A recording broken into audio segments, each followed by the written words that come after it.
अस्सलामुअलैकुम, मैं हूं आपकी होस्ट।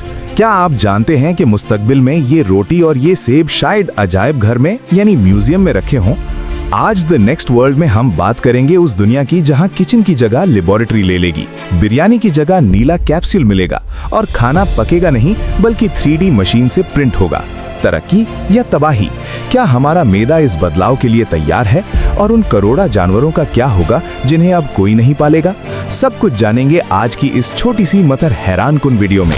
चलिए मुस्तकबिल का। तो एक सवाल है जो आजकल अक्सर मेरे जहन में आता है। दुनिया की आबादी बढ़ रही है, हमारे शहर फैल रहे हैं, खेतों के लिए जमीन कम हो रही है और पानी की किल्लत तो हर साल एक नया बुहरान बनकर सामने आ रही है। तो सवाल ये है कि आने वाले वक्त में हम अरबों लोगों का पेट कैसे भरेंगे? क्या हमारे पास रिवायती ज़रात के अलावा कोई और रास्ता है भी या नहीं? ये सवाल अब सिर्फ मुस्तकबिल का नहीं रहा, ये तो आज का चैलेंज है। हकीकत यह है कि रिवायती ज़रात अपनी आखिरी हदों को छू रही है। मतलब ये कि माहौलियाती तब्दीली की वजह से फसलें तबाह हो रही हैं, पानी के ज़खायर खत्म हो रहे हैं। तो हमें अब सिर्फ नए तरीकों के बारे में सोचना नहीं है बल्कि उन्हें अपनाना भी पड़ेगा। बिल्कुल, और शायद इसीलिए आज की हमारी गुफ्तगू इतनी अहम है। हमारे पास जो ज़राए हैं वो ज़राअत की दुनिया में दो ऐसे इनकलाबी तसव्वुरात की तरफ इशारा करते हैं जो सुनने में किसी साइंस फिक्शन फिल्म का हिस्सा लगते हैं। अच्छा। पहला है खलियाती ज़राअत यानी सेल्यूलर एग्रीकल्चर, जिसका मतलब है लेबोरेटरी के अंदर जानवर के बगैर गोश्त तैयार करना। और दूसरा है अमूदी काश्तकारी यानी वर्टिकल फार्मिंग, मतलब खेतों को जमीन से उठाकर ऊंची इमारतों में मुंतकिल कर देना। और आज हम सिर्फ इनकी तारीफें नहीं दोहराएंगे, फराहम करदा मवाद की बुनियाद पर हम इसकी गहराई में उतरेंगे।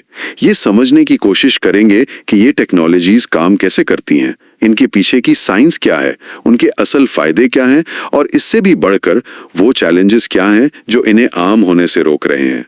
खास तौर पर पाकिस्तान जैसे मुल्क के लिए जहां पानी और मौसम की शिद्दत दो सबसे बड़े मसाइल हैं। बिल्कुल, इन टेक्नोलॉजीज में पाकिस्तान के लिए क्या इम्कानात छुपे हैं, आज हम इसी पर बात करेंगे। चले फिर शुरू करते हैं। सबसे पहले बात करते हैं खलियाती ज़राअत की। जब मैं लैब में बना हुआ गोश्त सुनती हूँ तो मेरे जहन में अजीबो गरीब केमिकल्स और टेस्ट ट्यूब्स का ख्याल आता है। क्या ये वाकई असली गोश्त जैसा होता है या ये कोई मसनूई चीज है? ये एक बहुत आम गलतफहमी है। दिलचस्प बात यह है कि सालमाती और हयातियाती सतह पर यह बिल्कुल असली गोश्त ही है। फर्क सिर्फ उसको बनाने के तरीके में है। वो कैसे? देखें, रिवायती तरीके में आप एक पूरा जानवर पालते हैं, उसे खिलाते पिलाते हैं और फिर उसके जिस्म का एक छोटा सा हिस्सा यानी गोश्त हासिल करने के लिए उसे ज़बह करते हैं। खलियाती ज़राअत इस अमल को उलट देती है। अच्छा? ये कहती है कि हमें पूरे जानवर की जरूरत ही नहीं, हमें तो सिर्फ उसके खलियात यानी सेल्स चाहिए। यानी आप सिर्फ उन खलियात को उगा रहे हैं जिनकी आपको जरूरत है। ये होता कैसे है? क्या इसके लिए जानवर को कोई तकलीफ दी जाती है? अमल की खूबसूरती यही है कि ये जानवर को कम से कम तकलीफ देने पर मबनी है। इसकी शुरुआत एक बहुत छोटे से अमल से होती है जिसे बायोप्सी कहते हैं। किसी सेहतमंद जानवर के जिस्म से उसे बेहोश करके स्टेम सेल्स का एक छोटा सा नमूना लिया जाता है। Stem cells? जी, ये वो जादुई खलियात हैं जो जिस्म के किसी भी हिस्से जैसे पट्टे या चर्बी में तब्दील होने की सलाहियत रखते हैं। एक मिनट, सिर्फ एक छोटा सा नमूना? और इस एक नमूने से आप कितना गोश्त बना सकते हैं? नजरियाती तौर पर लामहदूद। यही तो इस टेक्नोलॉजी का सबसे इनकलाबी पहलू है। एक बार जब आपके पास ये स्टेम सेल्स आ जाएं, तो फिर जानवर का किरदार खत्म हो जाता है। अच्छा। इन खलियात को एक बहुत बड़े स्टील के टैंक में डाला जाता है जिसे बायो रिएक्टर कहते हैं। इस टैंक के अंदर एक खास किस्म का माया होता है। कैसा माया? उसे ग्रोथ मीडिया कहा जाता है। आप इसे खलियात के लिए एक इंतहाई गजाइत से भरपूर शेक समझ लें। इसमें वो तमाम एमिनो एसिड्स, विटामिन्स, शुगर और प्रोटीन्स होते हैं जिनकी खलियात को बढ़ने और तकसीम होने के लिए जरूरत होती है। सही। बायोरिएक्टर इस पूरे माहौल को कंट्रोल करता है, दर्जा हरारत, ऑक्सीजन की सतह, सब कुछ, ताकि खलियात ये समझें कि वो अब भी जानवर के जिस्म के अंदर ही हैं। ये तो नाकाबिले यकीन लगता है। लेकिन खलियात तो सिर्फ एक बेतरतीब मजमुआ होते हैं, वो गोश्त के टुकड़े की शक्ल कैसे इख्तियार करते हैं, जैसे एक स्टेक या कीमा? बहुत अच्छा सवाल है। यहाँ पर टिश्यू इंजीनियरिंग का कमाल आता है। जब खलियात की तादाद लाखों करोड़ों में पहुंच जाती है तो उन्हें एक ढांचे पर रखा जाता है जिसे स्कैफोल्ड कहते हैं। स्कैफोल्ड? जी, ये आमतौर पर खुर्दनी मवाद जैसे पौधों से हासिल करदा प्रोटीन से बना होता है। ये ढांचा खलियात को एक शक्ल देता है और उन्हें मुनज्जम करता है ताकि वो पट्टों के रेशों की तरह जुड़कर गोश्त की साख्त बना सकें। अच्छा। कीमा बनाना निस्बतन आसान है, लेकिन एक मुकम्मल स्टेक बनाना जिसमें चर्बी और पट्टे की तहें हों, वो अब भी इस टेक्नोलॉजी का सबसे मुश्किल मरहला है। वाह, इसके फायदे तो वाज़े नजर आ रहे हैं, माहौल के लिए, जानवरों के लिए। लेकिन हमारे जराए में एक बहुत ही हैरान कुन अदद का जिक्र है। 2013 में जो प्रोफेसर मार्क पोस्ट की टीम ने पहला कल्चर्ड बर्गर बनाया था, तो उसकी कीमत $3,25,000 से ज्यादा थी। क्या ये सच है? जी, ये बिल्कुल सच है। इतने पैसों में तो एक घर आ जाता है। बिल्कुल। वो पहला बर्गर एक तारीखी साइंसी कामयाबी तो था, लेकिन तिजारती तौर पर एक मजाक था। इसकी वजह यह थी कि उस वक्त ये टेक्नोलॉजी बहुत नई थी और हर चीज हाथ से बनाई जा रही थी। खास तौर पर वो ग्रोथ मीडिया जिसका हमने जिक्र किया, वो इंतहाई महंगा था। लेकिन पिछले 10 सालों में टेक्नोलॉजी ने बहुत तरक्की की है। अब लागत हजारों गुना कम हो चुकी है, अगरचे अब भी ये रिवायती गोश्त से महंगी है। लेकिन लागत के अलावा भी तो कुछ मसाइल होंगे, खास तौर पर अखलाकी हवाले से। आपने बहुत अहम नुक्ता उठाया है। शुरू में इस टेक्नोलॉजी पर एक बहुत बड़ा अखलाकी सवालिया निशान था। वो जो ग्रोथ मीडिया था, उसका सबसे अहम जुज फीटल बोवाइन सीरम कहलाता था। वो क्या होता है? ये सीरम ये गाय के रहम में मौजूद गैर पैदाशुदा बछड़े के खून से हासिल किया जाता था। एक मिनट, क्या मतलब? यानी बगैर ज़बिया गोश्त बनाने के लिए आप एक गैर पैदाशुदा बछड़े की जान ले रहे थे? ये तो पूरे तसव्वुर की ही नफी हो गई। बिल्कुल, और इसी मुनाफिकत की वजह से इस टेक्नोलॉजी पर शदीद तनकीद हुई। साइंसदानों और कंपनियों को एहसास हुआ कि अगर ये टेक्नोलॉजी कामयाब होनी है तो इसे 100% जानवरों से पाक होना पड़ेगा। तो फिर इसका कोई हल निकला? जी, पिछले कुछ सालों में सबसे बड़ी पेशरफ्त यही हुई है कि अब कई कंपनियों ने पौधों पर मबनी ग्रोथ मीडिया तैयार कर लिया है जो इसका मुतबादिल है। इससे न सिर्फ इखलाकी मसला हल हुआ, बल्कि लागत भी काफी कम हो गई है। तो अगर लागत कम हो रही है और इखलाकी मसाइल भी हल हो रहे हैं, तो क्या मुस्तकबिल में कसाब की दुकानें खत्म हो जाएंगी और हर शहर में गोश्त बनाने वाली फैक्ट्रियां होंगी?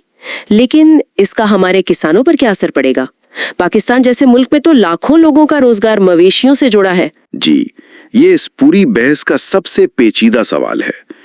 इस टेक्नोलॉजी के हामी कहते हैं कि इससे जमीन पर दबाव कम होगा और वही जमीन फसलें उगाने के लिए इस्तेमाल हो सकेगी। लेकिन इसका दूसरा पहलू यह है कि ताकत चंद बड़ी बायोटेक कंपनियों के हाथ में आ जाएगी। ये एक ऐसी तब्दीली है जिसके मुआशी और समाजी असरात बहुत गहरे होंगे और इसके लिए हमें अभी से मंसूबाबंदी करने की जरूरत है। तो अगर हम लैब में गोश्त उगाने के इतने करीब हैं, तो मुझे हैरत होती है कि क्या हम फसलों के साथ भी ऐसा ही कुछ कर सकते हैं? क्या हम खेतों को भी शहरों के अंदर इमारतों में मुंतकिल कर सकते हैं? यहीं पर आमूदी काश्तकारी का तस्वुर आता है ना? जी बिल्कुल, आमूदी काश्तकारी का बुनियादी ख्याल ही यही है कि ज़राअत को उफ़क़ी फैलाने के बजाय आमूदी फैलाया जाए। आप तसव्वुर करें कि आपने खेत को लिया और उसे एक किताब के औराक की तरह एक दूसरे के ऊपर रखकर एक अलमारी या एक पूरी इमारत बना दी। और इसमें फसलें जमीन पर नहीं बल्कि शेल्फों या ट्रेस पर तहों में उगाई जाती हैं। बिल्कुल। लेकिन बगैर मिट्टी और सूरज की रोशनी के ये कैसे मुमकिन है? यहीं पर टेक्नोलॉजी अपना किरदार अदा करती है। मिट्टी की जगह दूसरे तरीके इस्तेमाल होते हैं। सबसे आम तरीका हाइड्रोपोनिक्स है। इसमें पौधों की जड़ें बराह रास्त एक ऐसे पानी में डूबी होती हैं जिसमें तमाम जरूरी ग़िज़ाई अज्जा पहले से हल शुदा होते हैं। अच्छा। पौधे को जो कुछ चाहिए यानी नाइट्रोजन, फास्फोरस, पोटाशियम, वो सब बराह रास्त मिल जाता है। और सूरज की रोशनी का क्या? सूरज की रोशनी की जगह मखसूस रंगों की LED लाइट्स इस्तेमाल की जाती हैं। आमतौर पर गुलाबी या जामनी रंग की रोशनियां, क्योंकि पौधे फोटोसिंथेसिस के लिए सबसे ज्यादा सुर्ख और नीली रोशनी जज्ब करते हैं। ठीक है। उन लाइट्स को दिन में 12 से 16 घंटे तक चलाया जाता है ताकि पौधों की नशोनुमा तेज तरीन हो। हमारे ज़राए में 2 और तरीकों का भी जिक्र है, एरोपोनिक्स और एक्वापोनिक्स। वो इससे कैसे मुख्तलिफ है? एरोपोनिक्स इससे भी एक कदम आगे है। इसमें पौधों की जड़ें न मिट्टी में होती हैं और न पानी में, बल्कि हवा में लटकी होती हैं। हवा में? जी, फिर हर चंद मिनट बाद एक खुदकार निजाम उन जड़ों पर ग़िज़ाई महलूल की फुहार करता है।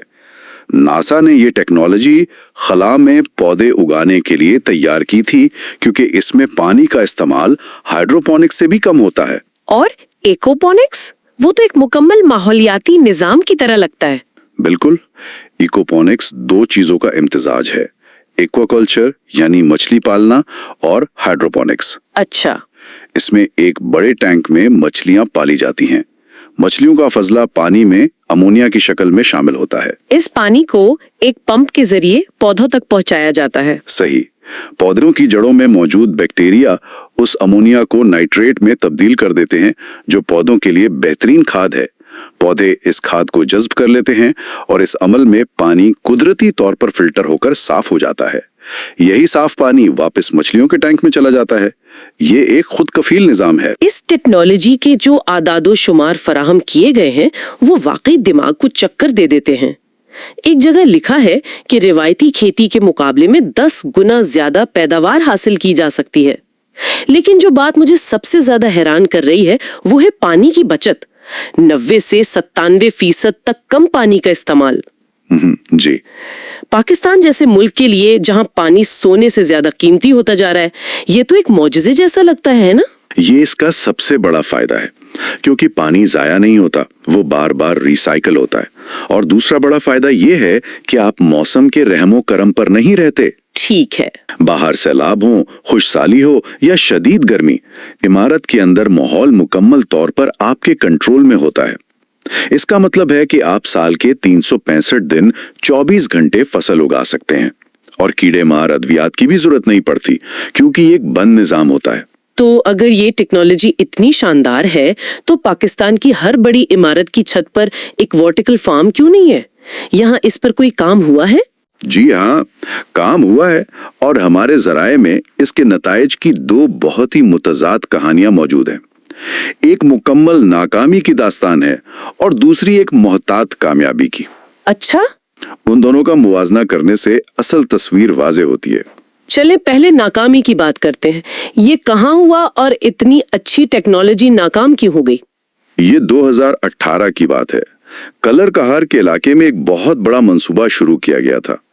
10 एकड़ पर हाइड्रोपोनिक टमाटर उगाने का फार्म, जिस पर तकरीबन 20 करोड़ रुपए की सरमायाकारी की गई थी। लेकिन ये मंसूबा बुरी तरह नाकाम हुआ। 20 करोड़? इतनी बड़ी रकम डूबने की वजह क्या थी? सबसे बड़ी वजह थी जगह का गलत इंतखाब। कलर के हार एक नीम पहाड़ी इलाका है, जहां खास तौर पर मॉनसून के महीनों में हवा में नमी बहुत ज्यादा होती है। टमाटर की फसल एक खास दर्जा हरारत तकरीबन 29 डिग्री सेल्सियस से ज्यादा बर्दाश्त नहीं कर सकती। ग्रीन हाउस को ठंडा रखने के लिए जो कूलिंग पैड्स लगाए गए थे, वो ज्यादा नमी की वजह से काम करना छोड़ गए। अब वाहिद हल एयर कंडीशनर थे और इतने बड़े फार्म को एसी पर चलाने का मतलब था बिजली का ऐसा बिल जो किसी के भी होश उड़ा दे। यानी एक तकनीकी मसले ने पूरे मंसूबे को नाकाबिल अमल बना दिया। तकनीकी मसले के साथ साथ एक माशी मसला भी था। जब उनके महंगे टेक्नोलॉजी से उगाए के टमाटर की फसल तैयार होती, तो ऐन उसी वक्त मार्केट में जमीन पर उगाए हुए सस्ते टमाटर की भरमार होती थी। अच्छा। कोई भी उनसे दुगनी कीमत पर टमाटर खरीदने को तैयार नहीं था। मंडी की कीमतों के शदीद उतार चढ़ाव ने उनका सारा कारोबारी हिसाब किताब तबाह कर दिया। ठीक है, ये तो एक सबक आमोज कहानी है। अब जरा कामयाबी की मिसाल पर आते हैं। जराए में नेशनल फूड्स के सस्टेन्ड एग्रो मंसूबे का जिक्र है। उन्होंने ऐसा क्या मुख्तलिफ किया? नेशनल फूड्स ने बहुत सोच समझ कर काम किया। उन्होंने अपना फार्म मानसहरा में लगाया। मानसहरा का मौसम कुदरती तौर पर ठंडा और खुशगवार है। सही। इस एक फैसले से उनके ग्रीन हाउस को ठंडा रखने का इखराजात यानी बिजली का बिल कलर कहार के मुकाबले में ना होने के बराबर हो गया। तो कामयाबी की वजह सिर्फ बेहतर मौसम था? मौसम एक बड़ा आंसर था, लेकिन असल कामयाबी का राज कुछ और था। वो है एक मुस्तहकम खरीदार यानी कैप्टिव मार्केट का होना। मुस्तहकम खरीदार? इसका क्या मतलब? नेशनल फूड्स ये टमाटर बेचने के लिए नहीं उगा रहा, वो ये टमाटर अपने केचप और दूसरी मसनूआत में इस्तेमाल करने के लिए उगा रहा है। ओह, ये नुक्ता तो बहुत ही दिलचस्प है। इसका मतलब है कि उन्हें इस बात से कोई फर्क नहीं पड़ता कि मंडी में टमाटर 20 रुपए किलो है या 200 रुपए। उनका खरीदार वो खुद हैं और उनकी लागत पहले से तयशुदा है। आपने बिल्कुल सही पकड़ा। यही वो मॉडल है जो पाकिस्तान में कामयाब हो सकता है।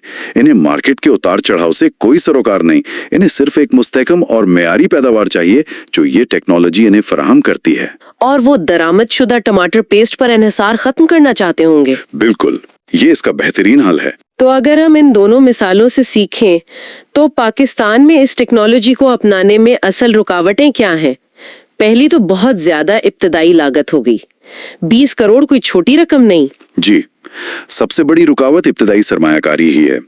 उसके बाद बिजली के बेतहाशा अखराजात हैं, खास तौर पे अगर आपको कूलिंग या हीटिंग की जरूरत पड़े। फिर हमारे जराए बताते हैं कि इस तमाम मशीनरी की दरामद पर 20% कस्टम ड्यूटी भी आयद होती है, जो लागत को मजीद बढ़ा देती है। और आखिर में तकनीकी महारत की कमी। इन जदीद निज़ामों को चलाने के लिए तरबियत याफ्ता माहिरीन की जरूरत होती है, जो हमारे यहाँ आसानी से दस्तयाब नहीं। इक्तिसादी पहलू पर एक और बात, जराए में एक हिसाब दिया गया है कि पाकिस्तान में हाइड्रोपोनिक टमाटर उगाने की फी किलो लागत 59 से 80 रुपए के दरमियान आती है, जबकि मंडी में आम टमाटर की कीमत अक्सर इससे कहीं कम होती है। इसका सीधा मतलब ये है कि फिलहाल आम किसान के लिए टमाटर या खीरे जैसी फसलें इस टेक्नोलॉजी के जरिए उगाना माली तौर पर बिल्कुल फायदेमंद नहीं है। ये टेक्नोलॉजी सिर्फ 2 सूरतों में काम कर सकती है। वो क्या है? या तो आप बहुत महंगी और नायाब फसलें उगाएं, जैसे खास किस्म के सलाद के पत्ते, स्ट्रॉबेरी या महंगी जड़ी बूटियां जो बड़े होटलों और सुपरमार्केटों में फरोख्त हों, या फिर आप नेशनल फूड्स की तरह एक बड़ी कंपनी हो जो अपनी पैदावार खुद इस्तेमाल करे। तो आज की इस तफसीली गुफ्तगू का खुलासा ये निकलता है कि खिलियाती ज़राअत और अमूदी काश्तकारी अब कोई ख्याली पुलाव नहीं, बल्कि एक ठोस हकीकत है। इनमें हमारी खुराक की पैदावार के निज़ाम को मुकम्मल तौर पर बदलने की सलाहियत मौजूद है, लेकिन ये कोई जादू की छड़ी नहीं कि घुमाई और सारे मसाइल हल हो गए। बिल्कुल, और खास तौर पर पाकिस्तान के लिए हतमी तज्जिया ये है कि कामयाबी सिर्फ महंगी मशीनरी दरामद कर लेने से नहीं मिलेगी।